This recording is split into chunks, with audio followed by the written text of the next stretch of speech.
Hi everyone, it's Sarah Ann with this week's Lifestyle Challenge. Usually we're telling you to cut something out of your diet, and this week we're telling you to add something in. We want you all to ensure you're having protein and fat with every meal for 7 days. So let's talk about fats and protein.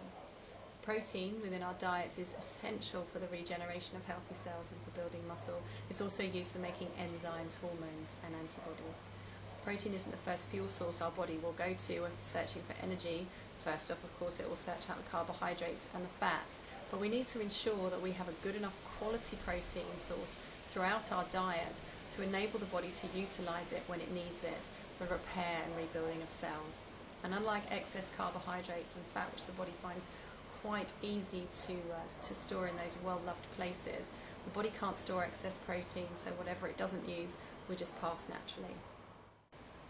Fats are often given a bad reputation, and rightly so if we're talking processed, hydrogenated and trans fats. But fat is essential in our bodies in so many ways, and good quality fat should never be eliminated from your diet, even if we're trying to lose weight. Fat works hand in hand with protein, and it aids the transportation of nutrients from protein-rich sources through our body. It's present in the makeup of our cell membranes, of our brain tissue, of our nerves and our bone marrow. Fat also takes longer to metabolize than carbs, meaning that if you eat a diet with a good quality fat source in it, you're actually going to feel fuller on less food and stay satisfied for longer. And this is because it helps manage a hormone within the body called leptin. Leptin is a protein that's made in fat cells, and it tells your brain that there's sufficient energy stored in your cells so that you can burn energy at a normal rate. In essence, it tells our brain that everything's good in our world of energy. Yeah? We often go onto diets that leave us hungry, and this means that the leptin levels drop below their normal range, and our brain's response is that it thinks we're starving.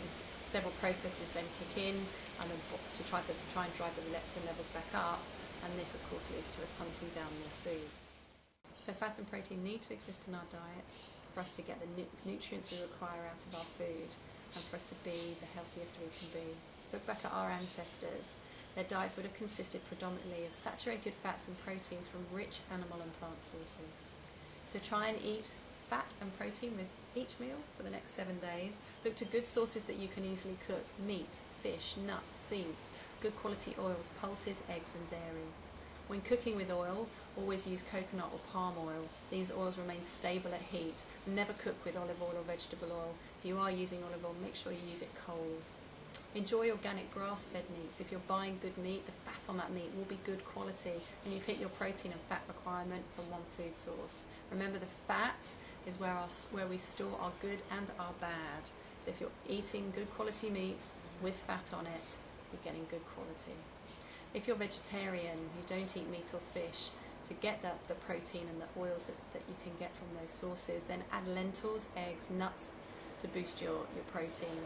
You can also look at alternatives, for instance fermented soy products like miso and tempeh, but these soy products need to be used in moderation.